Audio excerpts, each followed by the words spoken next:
Well, what's going on, Facebook family? It's your main man, Joe Dupree, in the building, 100 BLK, the Black Station, down here, down south, New Orleans, representing Lafayette, Louisiana, representing. But I wouldn't be on the scene doing what I do if I didn't have my brother from another mother doing his thing over there on the East Coast.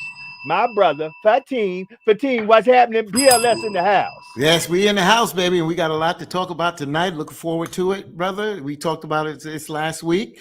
Brother Joe Dupree from the 100 Black in New Orleans.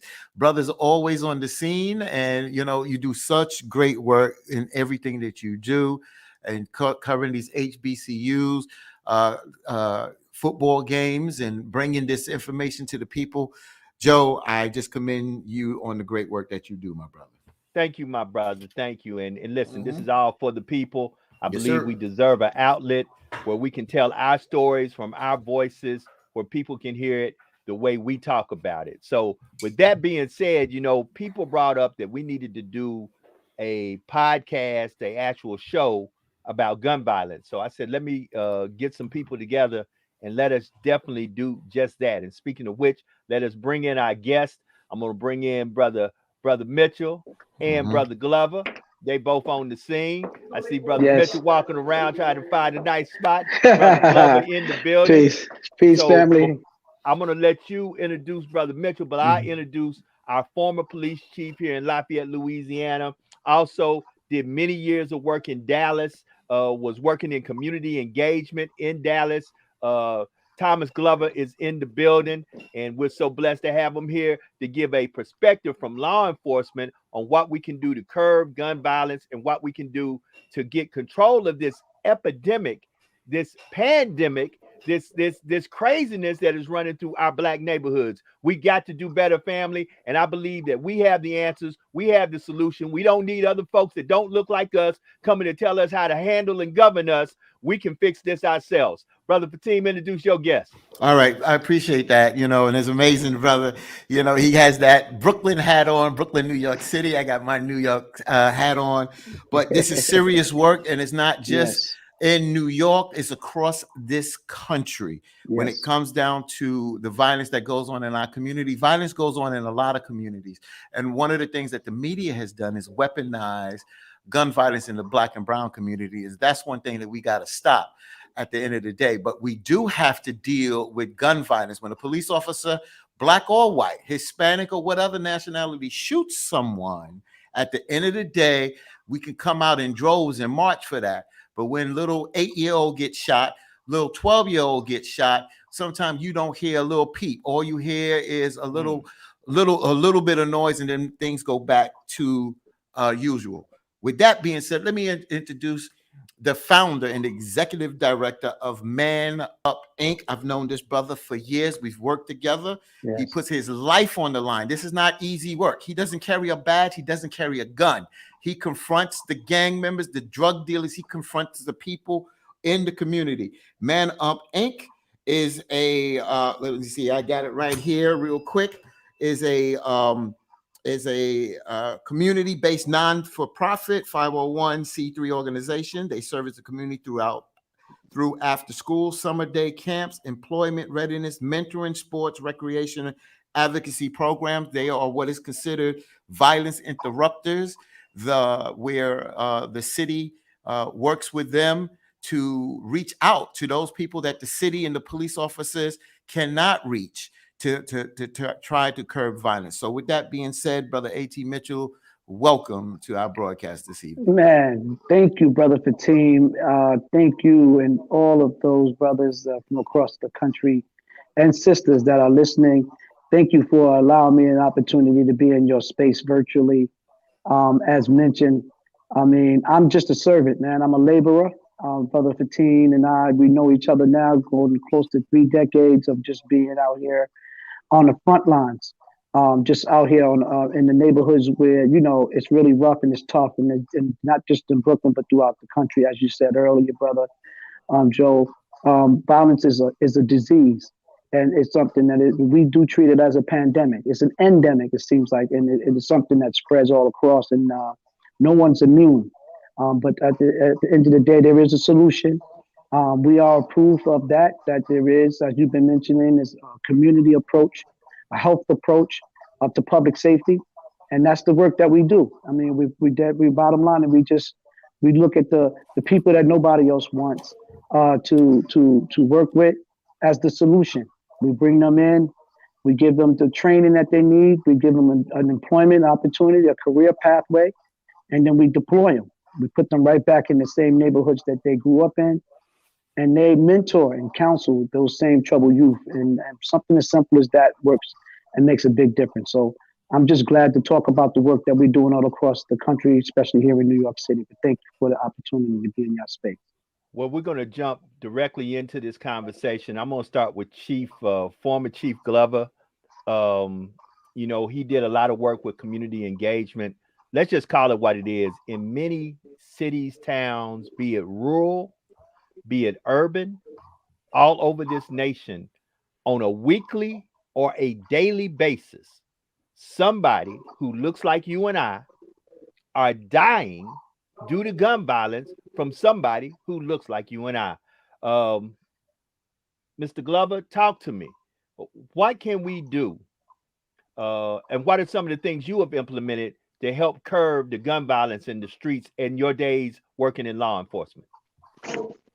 First of all, I want to say good evening to you and thank you for having me, and good evening to the rest of the panel and to your listeners all across the country. I think the most important thing that we can do in order to curb violence is we have to start while our children are young. We started a DARE program in this country back in the late 50s, early 60s to teach prevention of drug abuse. We need to take that same approach with gun violence. We have to teach children starting at an early age and basically include in a program like the DARE program, gun safety, prevention of gun violence, de-escalation skills, mediation skills. But we have to make sure that the people who own the weapons properly secure them. Joe, you're familiar with the 14-year-old who was killed in Lafayette back the second week of June, where the suspect was 16 years old, got angry with her, ran to a bedroom, retrieved a weapon that was unlocked, no trigger guard, and no adult supervision. He grabbed the weapon and he fired a shot, struck her in the head, and she died or pronounced dead a day or so later. That type of act happens all over this country. And in fact, it happens in our community, like you said, at an alarming rate. But we have to take it very seriously through education and through training. And one thing that I want to add in closing my initial remarks is back in the mid to late 80s, one of the young men in Los Angeles who was fighting the drug wars and the gang culture said that nothing stops a bullet like a good job. We have to try and do our best at finding employment for our youth. We have to take them out of the environments that they're in. We have to put them to work. We have to keep them too busy. But it all starts with proper gun ownership. It starts with us training the youth. And even in training the youth, we have to let them know that police and law enforcement are going to keep them safe.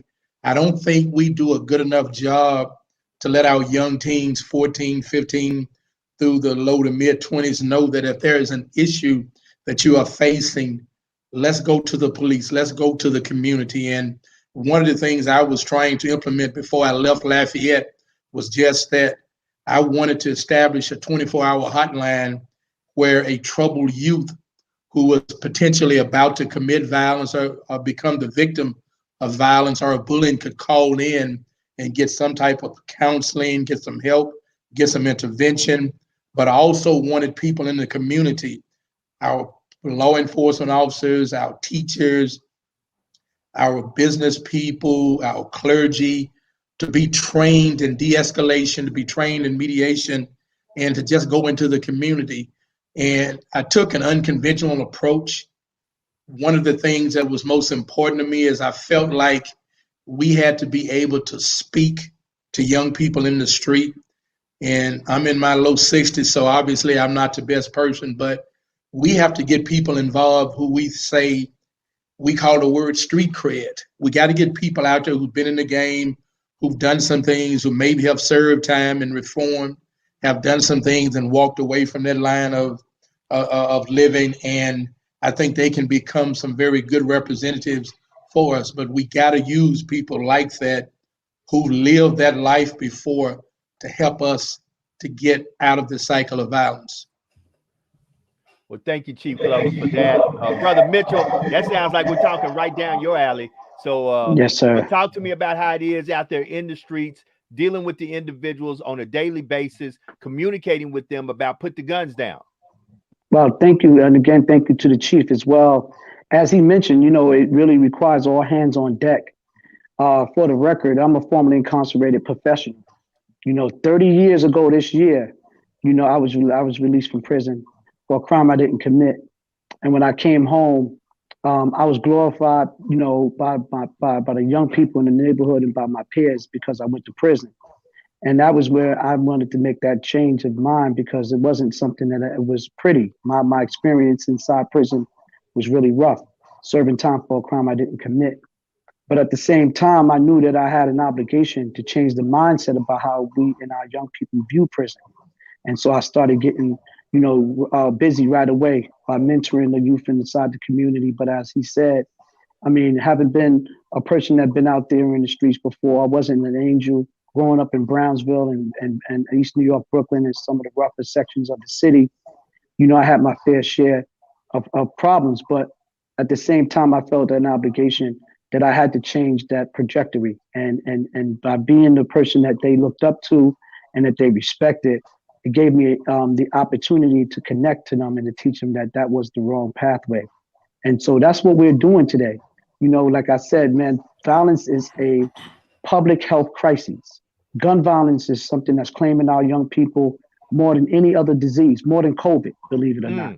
And as a result of such, we need to look at this and treat this as a state of an emergency. Here in New York, our former governor declared it a state of emergency. And so Fatim know that we've been doing this work now, and we've been been really committed to it. And now, we actually feel real confident and real good knowing that we can play a part in the solution. Those of us that was once part of the problem are now part of the solution.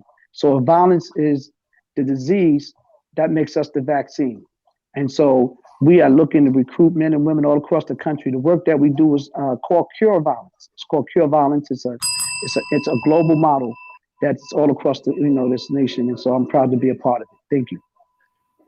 One of the things I want to just say and to the panel, of course, to our guests and you, Joe, is that when we talk about gun violence, we talk about the don'ts and the this and the that. And a lot of times we're preaching to the choir. We can get up here and talk to our audience. We could talk to everybody, each other on this panel, and we can talk about the don'ts, especially the mistakes we've made. We heard what Brother A.T. Mitchell has said, that some of the missteps, and he came out for being incarcerated for a crime that he didn't do, but he realized that the trajectory needed to change, or he would have wound up possibly a statistic.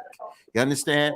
As the chief talked about doing the right thing, being a person of color inside the police department, but being inside to help. Brother AT knows that we've known Black fraternal organizations in the NYPD that spoke out against police brutality and also spoke out and worked with folks like AT Mitchell and other groups here in New York City and across the country to try to curb violence. But we have to have the hard conversation. This is the start tonight. The next time we got to bring on some of the gang members. We got to bring on some of the gang bangers. We have to have a conversation with them, because if we don't, what is it to reach the parents that knows what to do? The bottom line is Chief Glover said, we got to learn de-escalation. I call it conflict resolution. We're talking the same thing at the end of the day. He also says street cred. When you get out there in the street and somebody gives you that respect, things can go a different way. But now things seem a little different. There's a little thing that where violence is much more glorified. I look at some of the games that the kids are playing. They're violent games. Joe, you're a gamer. You are a gamer. just seem like you are a responsible adult. Some of these kids are 12 and 13. They get into something and they have access to a gun.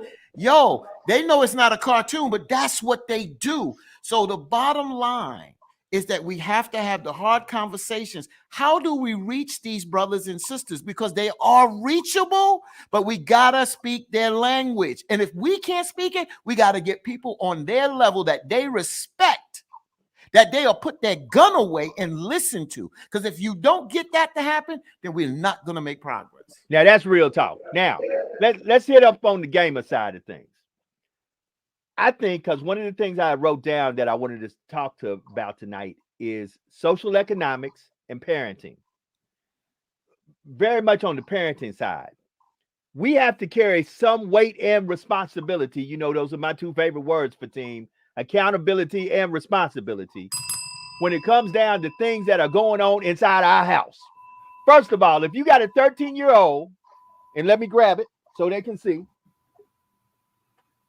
and they're playing a game that has a big M on it like this game, that means mature. Mature. That doesn't mean for a child. That means for somebody who's grown and can understand. See, many a times we put stuff on stuff when the truth about it is you shouldn't have bought little Johnny. You shouldn't have bought little Jane that video game. You shouldn't buy them Grand Theft Auto where they shooting cops, buying prostitutes, and doing stuff, because that's for grown folk.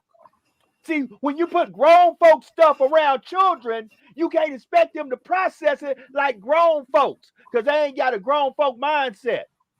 So then you got little Johnny and little Jane thinking just like in the game, I can shoot and come back. But in real life, when you shoot, you don't come back.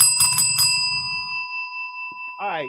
I don't think if Fatim remember, but when I started Man Up Inc., that was our first campaign.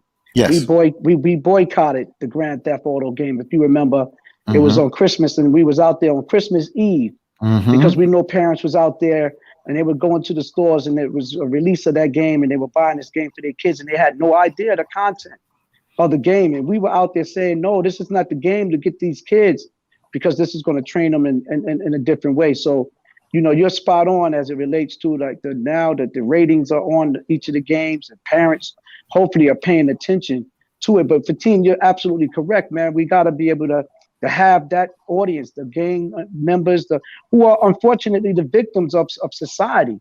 Yes. To be honest with you, man, they can talk for themselves. They're very articulate. I work with them every single day.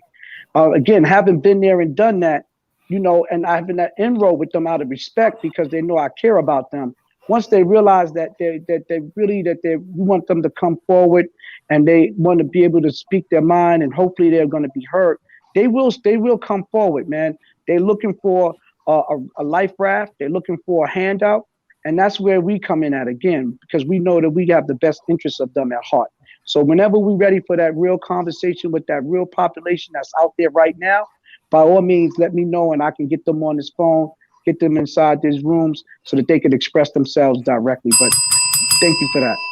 Listen, so I want to transition over here to Brother Glover. You know, when Brother Glover came here to Lafayette, Louisiana, and took over as the city police chief, he was given a gift from one of our former interim chiefs, who wound up being the first black marshal in the city, which was a community relations board. And I think many law enforcement agencies should model this, where you get leadership and individuals from the community that are non-law enforcement and meet with them on a monthly basis about the concerns in their community, where you sit law enforcement with the community. We have what we call the community relations board. I served on that board and still serve on that board, where we communicate things that law enforcement may not hear from the average Joe and Jane on the street. They can hear it from the community relations board. And let's just be real about it. In communities of color, we ain't really got a lot of love and trust for the popo. No. Let's call it what it is. And the reason for that is, and that's part of the problem. And not all of them. Not all of them. But not all of them. But let's because Chief Glover and I had talked about this offline. Okay. I believe law enforcement needs to do a better PR campaign and a better campaign on disseminating information when situation happens, and when situations happens involving them and when situation happens involving others, that it doesn't seem like they're hiding information. I believe their public relations and their public relations office and their public relations media machine needs a whole revamp where they can instill community. Because I believe if the community begins to trust in what they're doing to keep the community safe, because the last time I checked, the oath is to protect and serve. If they could instill in the community that that's why they're here, I believe things can begin to change. Chief Glover. Yeah. Can I just add one thing for Chief Glover to say? Chief Glover, I want you to address Joe because I don't step on Joe. But as you go into that, you have to address the blue wall of silence. You're not going to get our trust. And I'm friends with police officers. I am. But you're not going to get our trust if a bad police officer is going to do something and then all the cops zip up and don't speak out. You're never going to get our trust. I want you to address what Joe said and address that blue wall of silence. Yes, the community is the most important part of policing. We talk about what will work and what will not work, but for decades, we've known that when police departments and communities work together, you build trust and legitimacy, which is one of the 6 tenets of the 21st century policing. If the community works with you, if they have a relationship with you, they believe in you, they trust you, and they can move forward. And that's an attitude that not only fostered by your media department inside your department, but it's also one that is lived and breathed from the top position down. And I did that 110% in Lafayette, and people knew it. It was a mandate. It wasn't an option. Every police officer in the Lafayette Police Department was required to do at least one community event or one community act a week. And there were sometimes when I wouldn't ask for the report for 2 or 3 weeks, but then I'd go back and say, tell me what you've done for the last 3 weeks. That could be teaching a kid how to play chess, coaching a football team, doing dance recitals and rehearsals, going to the home of an elderly person, giving out a rose on their birthday or candy on Valentine's Day, which is some of the things we did in that area when I was there in Lafayette. And so that community relationship is the strongest, most proven tool that we have, but we can't piecemeal it. What's going on around the country is someone will say we're practicing community policing, but then at the same time, they're never in the community. The only contact they have is through enforcement or responding to 911 calls. You can't do it like that. You have to mandate it from the top down. And that's the only way we're going to get a hold of some of the things that we see going on. Now, going into your blue wall of silence, that's the biggest issue in policing right now in terms of police misconduct. There are laws that are being promulgated all across this country as we speak that require that there is a duty to intervene. If you're a police officer and you're out there and you see your fellow officer doing something that's wrong, misconduct, misuse of force, then you have a legal duty to intervene. If you don't, then you're in trouble also. The other thing was a duty to report. There is a concerted effort, and it was one of the things I had on the books that I was going to do before March when we go back to our next accreditation was it would have been instituted probably the end of this year, first of next year, where there's a duty to intervene and a duty to report. And if you fail to do so, then you were in trouble along with the perpetrator. And when I was in Lafayette, one of the biggest things that I did was I held people accountable. 42 days on the job, I fired an officer who was inside the jail, had a handcuffed prisoner in his custody, and he punched him in the stomach. And I fired him, and he has criminal charges he's facing now. A month and a half later, I fired the second officer who punched a handcuffed prisoner in the face 7 or 8 times. And in late June, early July, an officer resigned before I could fire him, but we still filed felony charges on him for abusing someone that he came into contact with. So that code of silence, wall of silence, blue wall of silence is big. It's the most prolific problem we have in policing. A lot of things you see going on around this country, if people would have reported it, if they would have intervened, then it would have been stopped immediately. So I can tell you right now that we have to mandate laws on the books. We have to hold chiefs of police accountable. And then when someone is a reformed chief like I was, we have to make sure that we raise hell and we outcry. I was unceremoniously let go by my mayor who appointed me because of what I was doing in the department. I would terminate people who broke the rules. I had individuals who, didn't want me there on day 42. I fired my first officer on day 42. On day 43, the union came out against me and said I should be terminated. So we got to make sure that things like this don't happen around the country. All too often, when we see things on video, we have to react. And I had 3 things that I saw on video as a chief of police in Lafayette that led me to terminate or to set up termination for the 3 violators. And I believe firmly in holding people accountable. And so that's one of the biggest things we got to do. If we ever going to get teens, young people, and the community to trust us, they have to believe that we're legitimate, and we only build that by taking care and reporting those people who break the laws. Let me just say this real quick, Joe, and to the panel. First of all, Chief Glover, thank you for your honesty. I've seen you before Yes, thank in you. the news. Thank I've you. seen you come under attack, as you said. And I thank you for the work that you've done, because a lot of folks don't realize when you put that blue uniform on, what you still have to go through when you walk in the halls. In that the police precinct, you still a person of color.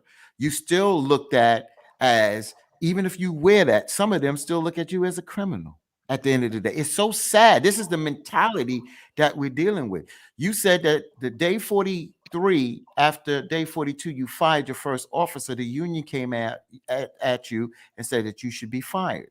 And these are the same unions across the country, when they tried to put forward the George Floyd Policing Act, is dealing with, they would not allow this whole thing of getting rid of qualified immunity. And folks that don't know what qualified immunity is, real quick, is a judicial created doctrine that shields government officials from being held personally liable from constitutional violations, like the right to be free from excessive police force at the end of the day. And we do know that police have to at times use force in a situation. We understand that.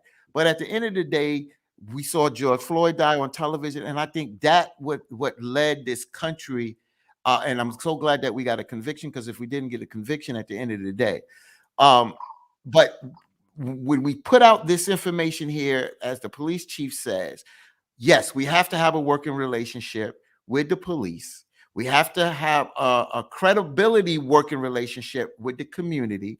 And sometimes you don't have that between the police officers and the community. That's where you get the violence interrupters like A.T. Mitchell at the end of the day, who can work with both sides and bridge that gap and bring them together. And then there's officers that have the credibility and respect of some of those folks in the community, that those folks that have changed their life or going to change their life because of that relationship there. But I just want to throw out a question to AT. AT, how do you bridge the gap between the police and the street folks that are in the community, that are wrestling with trying to do the right thing or are doing the right thing, but have the credibility? How do you get them to work with folks like Chief Glover and to become better? How do you do that to reach those individuals, to make things better in the community between the police and those folks in the community? Wow. Well, again, like you, I just want to commend the chief as well. But to answer your question, action speaks louder than words. When we out here, we're not an anti-police community or people or program. We're anti-police violence, anti-police harassment, anti-police violence. And so whenever we look at what's going on in our neighborhoods, and the police is asking the community for information, and they realize that we're not cooperating, that's because we don't see them cooperating with us. Like you said, that blue wall of silence is similar to the stop snitching rule in the streets. And so how do we get them to bridge that gap? It's a good question. And as you know, Fatim, we're very fortunate today because we just looked last week and seen our next mayor coming into the city of New York actually is a former NY police captain. You know, Eric Adams is going to be our next mayor. And he is one of the co-founders of the 100 Blacks in Law Enforcement Who Care. And our brother, we've known him for over 20 some odd years. We've seen them as officers on the job who took on the fraternities and the different benevolence associations and spoke out against police corruption. I mean, so whenever the community sees that there are law enforcement officers who are willing to take on their own whenever there is wrong, whether it's on the outside or the inside, that's what gives us the respect. We respect and honor anybody that's willing to stand up to injustice. And so it's small things and small steps that lead to the big things, which, as you know, we do have a huge divide, and we are far away from that. And the George Floyd situation, unfortunately, separated us even more so, that we have to build a renewed relationship. But it starts with a sequence step. And officers and commanding officers like, you know, our Chief Glover and others, and Eric Adams and others, is how we begin to go in that direction. Men and on our side of the streets, from the community, we respect anybody that's going to respect us. All we want is equal treatment under the law. You know, we don't want to be seen as walking while black as a crime. You know, we want to be treated and respected as men and women in our own neighborhoods. And again, allow us an opportunity to do our part. The work that we do as violence interrupters is similar to community policing models. We actually provide a strong presence in hotspots throughout our neighborhood. We get to the problem before it even happens, because that's our job. When we get word of something brewing, we get to it, we intervene, and we have an opportunity to mediate a situation before the police is even called into the equation. So it's a matter of respect on both sides. You know, police respect communities that respect themselves. And so we have work to do to make sure that we're doing our part, and vice versa. They have a job to do, but it should not be at the expense of innocent black and brown men and women who live in those neighborhoods. But again, it's possible, you know, and I think it's doable. And maybe today and nowadays is the best time to rebuild that bridge. That's what I'm talking about. See, this is the conversation, the uncomfortable conversation, family, we're going to have to start having. Like I said, I have two words I love: accountability, responsibility. He brought in another word that I love too. We need to be proactive and not reactive. And justice, family, cannot be just us. And I really want to emphasize a few things here. You know, I brought these brothers together last moment. I got to thank my fellow Gramblinite. And speaking of Grambling State University, we have some people on here. Big ups to the folks from Grambling. Grambling just had, during their homecoming, a tragic shooting where an individual lost their life on a college campus due to a person with gun violence on the campus. Family, we got to wake up. And furthermore, what I really want to emphasize this whole night tonight is this. Very much so. We have to stand up and fight for those who constantly come in and treat us less than. Look, I'm going to call spades in here tonight. You know, we can't have law enforcement officers that when they were in high school, everybody was bullying them. Now they got a badge, they want to bully us. We can't have that. And that has to stop. But as much as we get upset, and we need to be highly upset and pissed off about police brutality, police violence against people who are black and brown, how much more should we be upset when the people gunning down each other in the street look like you and I? You know, it ceases to amaze me how we will organize a march, and we will march, and we will talk, and we will do press conference after press conference. But how many black on black crimes have occurred that I ain't seen nobody say nothing? It's like business as usual. Well, let's talk about that, Joe. So, because I had to think about this for a moment, and you got to realize who controls what, and who controls the narrative, and who's out in the streets doing the work at the end of the day. And the folks that are doing the work may not get the media attention. And I do understand what you're saying, so I'm not countering you.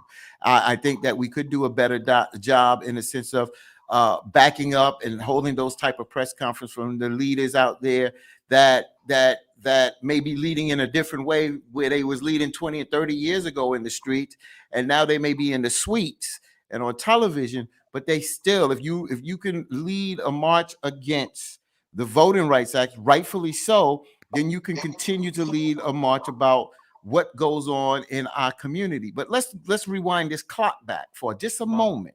Come on. 1995, really 1994, Minister Louis, the Honorable Minister Louis Farrakhan called for the Million Man March. I was there. Come on. Right. And he called for that. And he said that I'm bringing black men together. The real reason, because he said he did not want an onslaught on black men in America, and there would be no national outcry.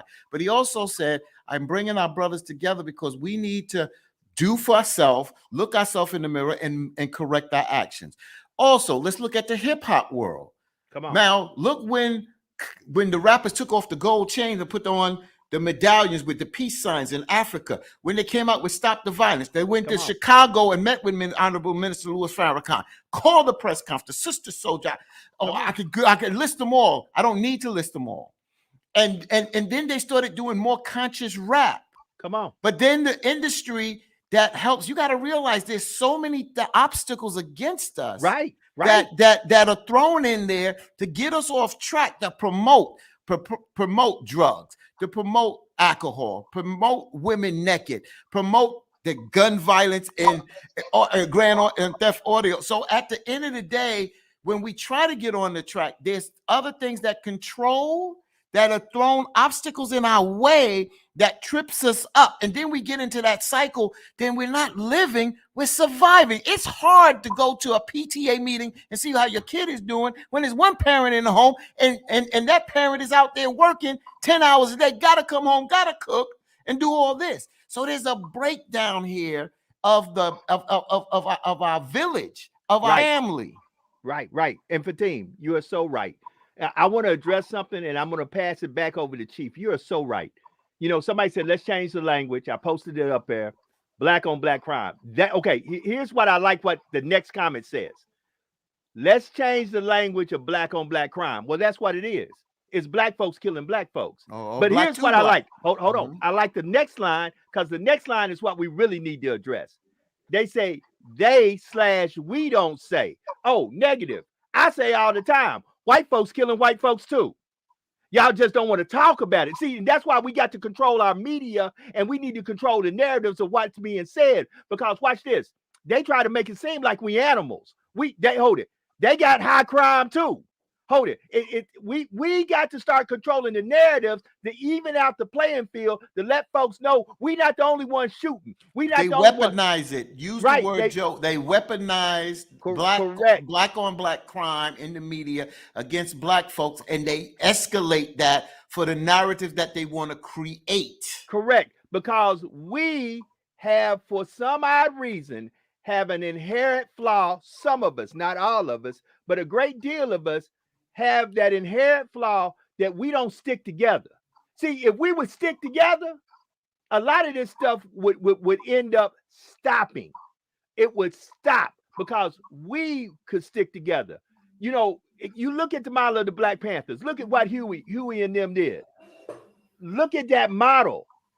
They try to make it seem like these are bad people, terrible organizations. No, these brothers were showing us how to stick together as a community, where other folks outside our community who have absolutely no idea what goes on in our community can't dictate to us how to run our community. Right now, I dare any black person to get up, walk outside their house, walk through their community, and count to me how many other businesses that are not owned by folks that look like us have set up shop in our community. But I bet you this, If I go to Little Italy, if I go to Little Jerusalem in New York, I bet you there ain't too many of us set up shop in their community. Come on now. That's right, Joe. So one of the things, Joe, I just want to say, because I'm looking at our clock here, is we said that we want to have this important conversation. We expose some of the issues out there, but I really want to pick the chief brain and A.T. Mitchell's brain on some of the things that can be done to help curb this violence.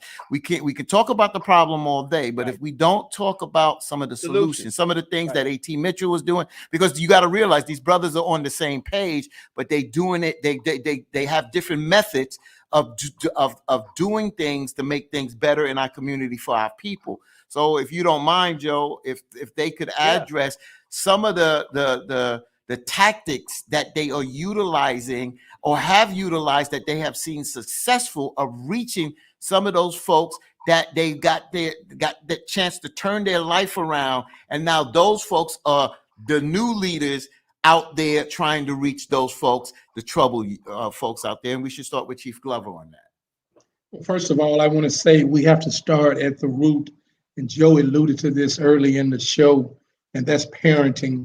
I don't know if the panel members have seen, but 3 weeks ago, maybe a month ago, a school in Shreveport, Louisiana, made international news because of the number and the amount of fights and violence they had. And some dads got together, and they call them Dads on Patrol. And those dads got involved in running to the schools during the peak times, like morning, lunchtime, and in the evening, and on school events.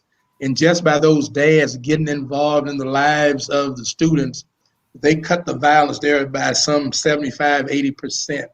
That's one of the things that has been successful all over this country, is parents have to get involved.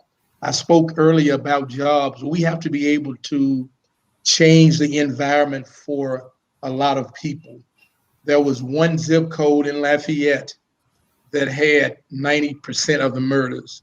90% of the murders. When I left, we had, I believe, 18 or 19, and 15 of them were in zip code.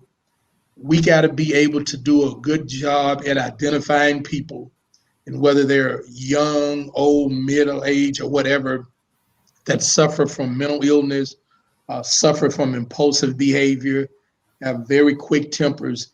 And I saw at least a half a dozen murders occurred in Lafayette this year that went back or were connected to people getting angry and losing that temper.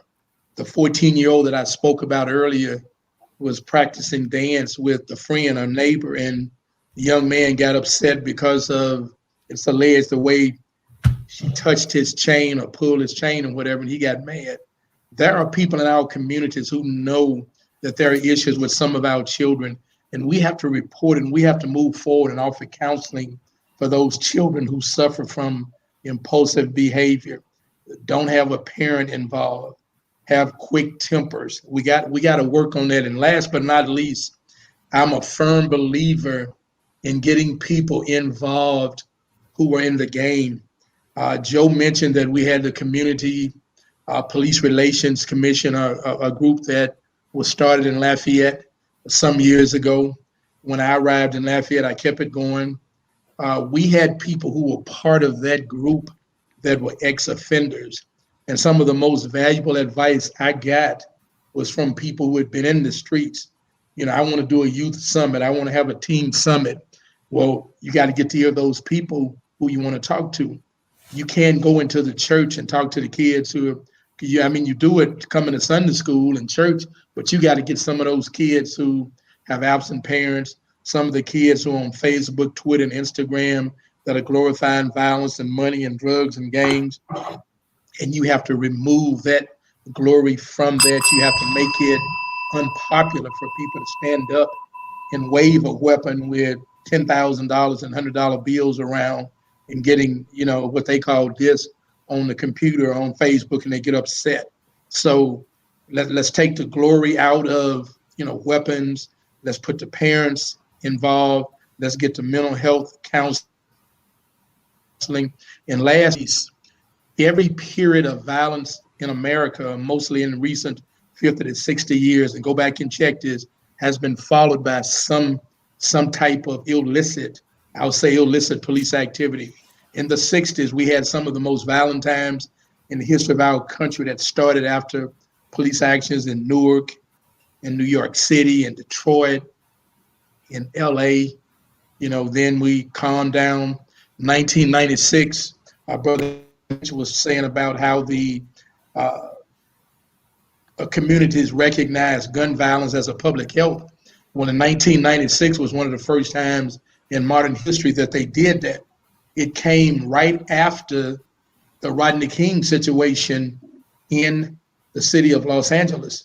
And just recently, in the last 12 to 15 months, the highest percentage of increase in violence in 60 years in this country, since like 1960, 1950, came about after the George Floyd incident. So we have to hold officers accountable when they break the law and when they commit violent acts. We have to lock them up and put them away, because what they do and how they represent our communities manifests itself later on in whether we're going to have peace or violence in the community.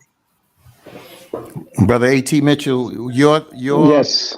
some of the tactics that you utilize, I've seen where there was a shooting in Jefferson High School years ago.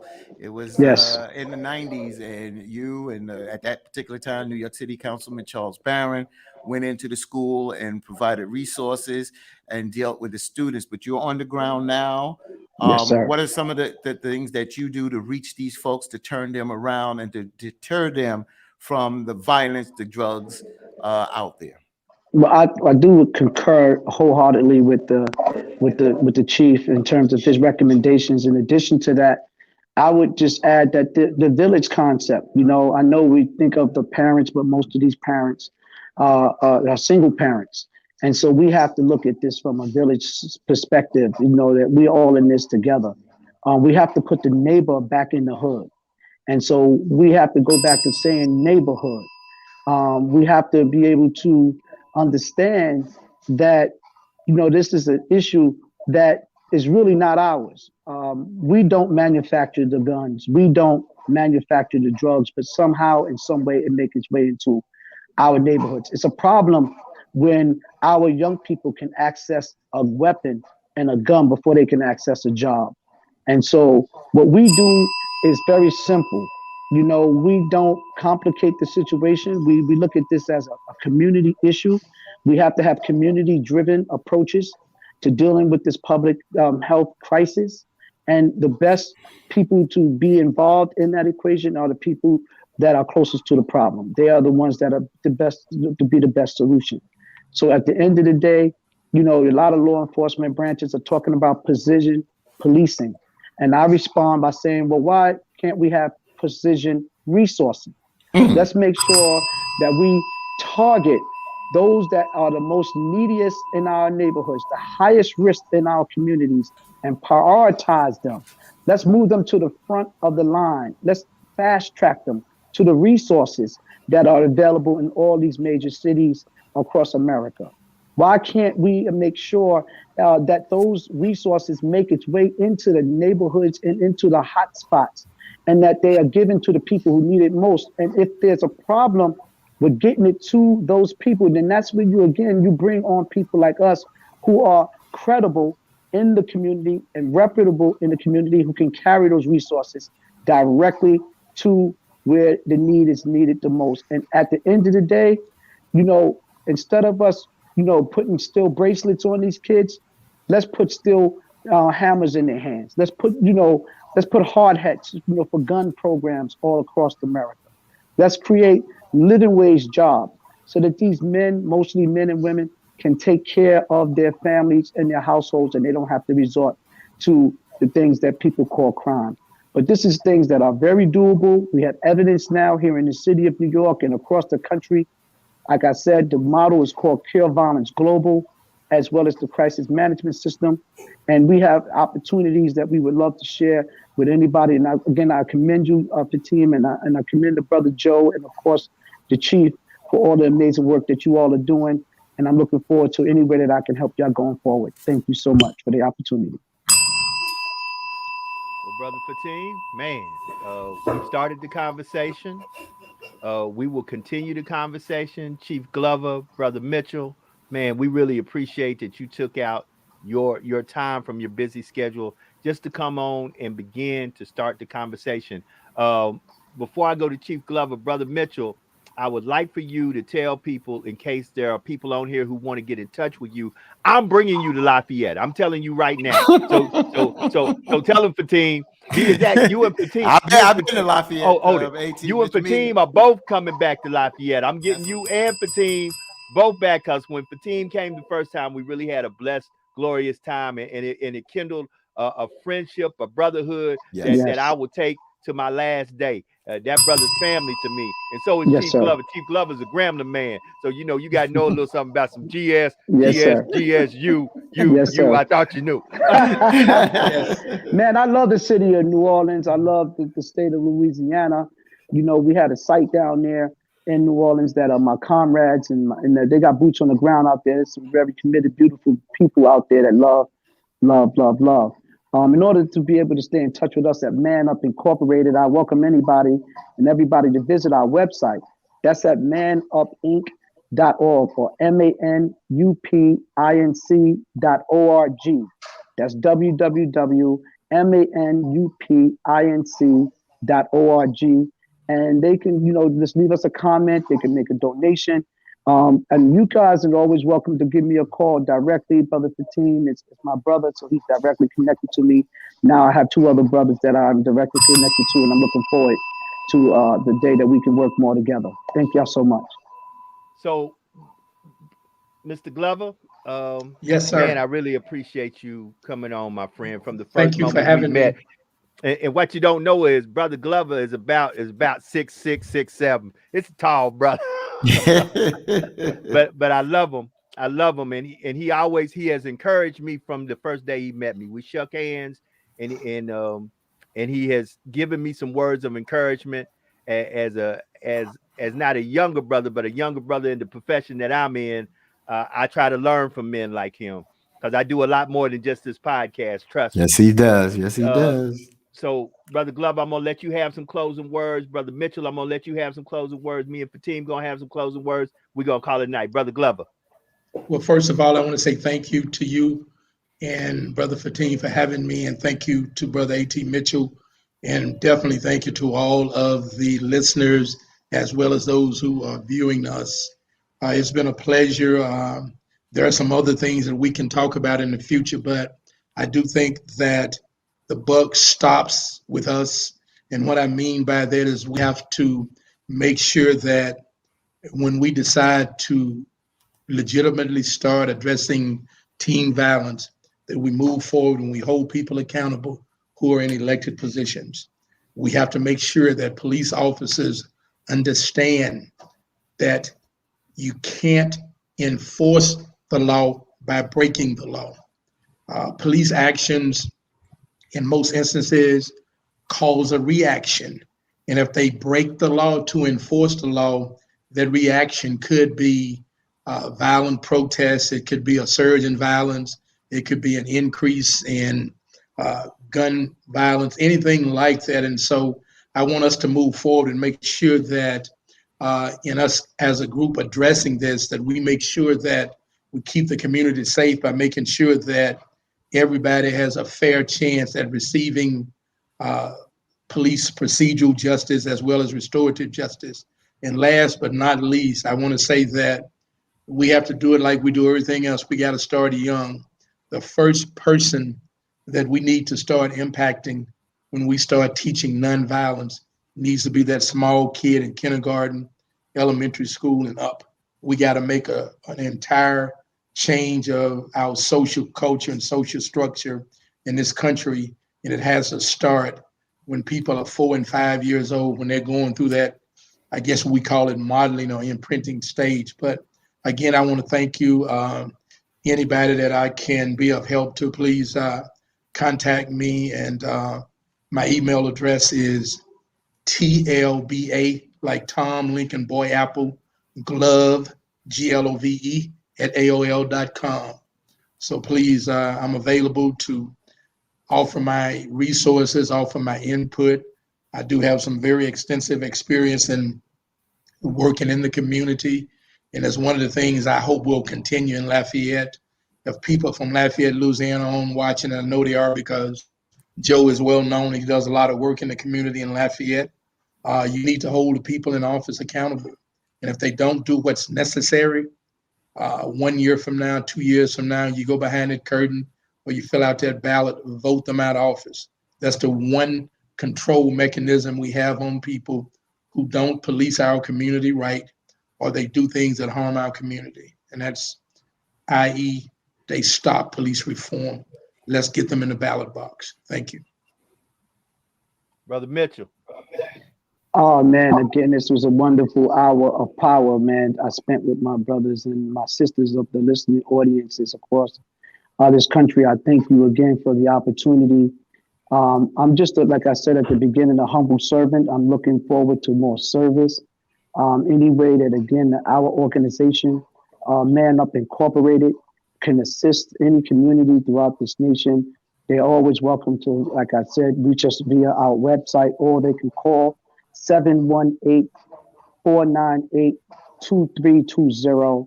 That's 718-498-2320. And my closing remarks is simple. It's just that we all are who we have. I think that we are in this together.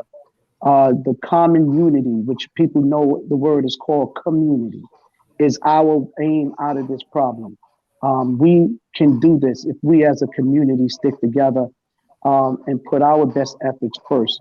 I think law enforcement branches and other people will respect us more when they see that we respect ourselves and that we are policing ourselves at the same time.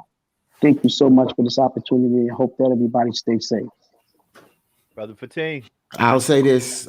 First of all, again, thank Chief Glover, Brother A.T. Mitchell, Brother Joe. And I'm going to read something real quick. It's a quote. I'm convinced that if we are to get on the right side of the world revolution, we as a nation must undergo a radical revolution of values. We must rapidly begin to shift from a thing-oriented society to a person-oriented society. When machines and computers profit motives and property rights are considered more important than people, the giant triplets of racism, militarism, and economic exploitation are incapable of being conquered. Sound like words that Malcolm X would say, right? Mm-hmm. That's Dr. Reverend Martin Luther. That's Dr. Martin Luther King Jr. Radical revolutionary change of values. I'm speaking to the folks. I'm talking to those folks that are armchair revolutionaries, looking at the television, listening to the radio, and got a lot to say, but they ain't doing nothing. Talking loud, saying nothing. You understand? That's what James Brown said. Make a difference. If you can't get out there no more, donate. If you can't donate when the family function, I know COVID, but if you do start to get a family function, get the kids together and have a conversation. Don't preach at them. Don't talk at them. Talk with them. You can't just talk at them, because then they don't talk back, and then they don't share their view, and then you may not understand some of the things they're going through. That's the only way we're going to uplift this village and uplift as a people. Folks, it takes us. It takes one in your home, then your neighbor, then your block, then the community, then the city, and so on. That's all I got to say, my brothers and sisters. Make a difference. Be part of the solution, not part of the problem. That's what I'm talking about, family. We're getting ready to get up out of here. Tune in next Tuesday as we get into critical race theory. And we're going to have some great guests on next Tuesday. Listen, much love to our guests that came on. Much love to everybody who's tuned in. Tell a friend to tell a friend. Share this with a friend. We're going to continue the conversation on more podcasts about what do we do to change the narrative of gun violence in our community. Much love for y'all. We up out of here. Peace. Have a good one. We out. All right. Thank you.